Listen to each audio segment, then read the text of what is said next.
PSI, ensemble, application, relation, l'associativité de la différence symétrique. Donc pour montrer cette égalité, donc l'associativité, l'inutilité des parenthèses, je vais expliciter le membre de gauche et voir si en explicitant le membre de droite, je trouve la même chose. Qu'est-ce que ça signifie? Que X appartient à l'ensemble A delta B, delta C. Eh bien, il faut quand même recourir au français. Ça signifie que X, il est dans A delta B, ou dans C. Ce n'est pas rigoureux, mais j'essaie d'aller vite. X est dans A delta B, ou dans C,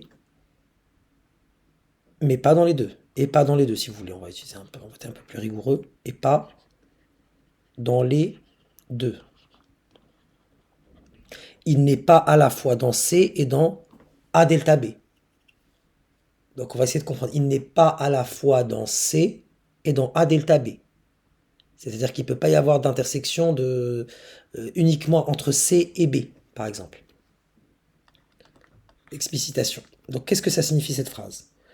Être dans A delta B, je vous l'écris en rouge ici, être dans A delta B, c'est-à-dire appartenir à l'intervalle, à l'ensemble, pardon, A union B privé de A inter B.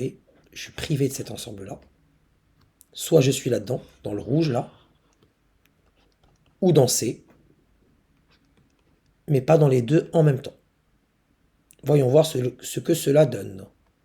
Donc X appartient à A, et en même temps, j'essaie d'expliciter tous les cas. X n'appartient pas à B, et X n'appartient pas à C. Voilà le premier cas de figure, qui vérifie déjà ce cas de figure. On va, cette phrase-là. Ce que je viens d'écrire en bleu, vérifie la phrase du dessus. Je suis dans A, donc je suis bien dans A delta B. Et je ne suis pas dans C, donc je ne suis pas dans les deux en même temps. Je risque pas d'être dans A delta B et en même temps dans C, parce que je ne suis pas dans C. Deuxième cas de figure, ou bien, là le rôle symétrique entre A et B, X n'appartient pas à A, et X appartient à B, et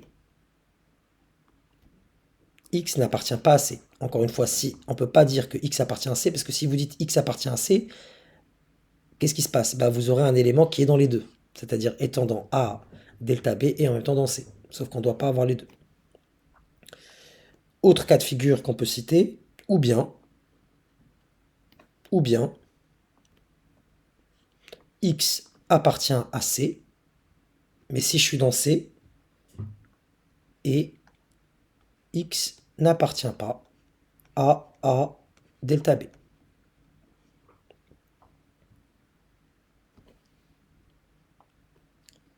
On poursuit notre équivalence. Donc X appartient à A et X appartient à B, X appartient à C, j'y touche pas. Pareil pour la verte. Je vais expliciter celle-là. Donc je reprends ces deux lignes bleues et vertes. Voilà, je les reprends, je les rétrécis. Et je poursuis mon raisonnement en explicitant ce qui est en orange. X appartient ou bien, ou, déjà le ou, j'écris le ou, X appartient à C et X n'appartient pas à A delta B. On va essayer de voir quels sont les cas de figure qui répondent à ça. X appartient à C, mais X n'appartient pas à A delta B.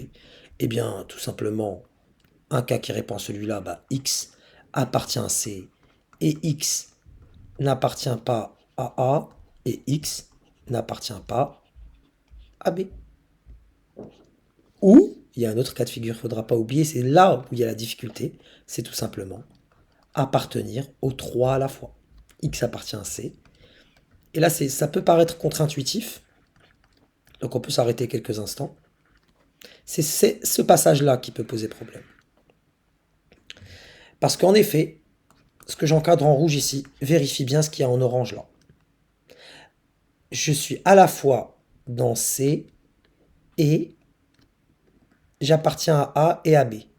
Et appartenir à A et AB en même temps, ça signifie ne pas appartenir à A delta B, parce que A delta B exclut justement l'intersection.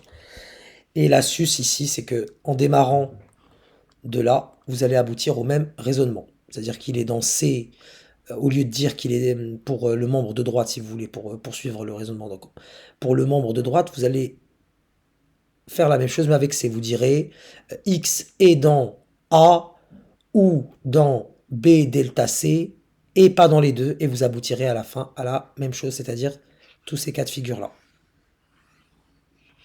Et c'est vraiment ce quatrième qu'il faudrait avoir en tête, qui est vraiment contre-intuitif, appartenir aux trois en même temps.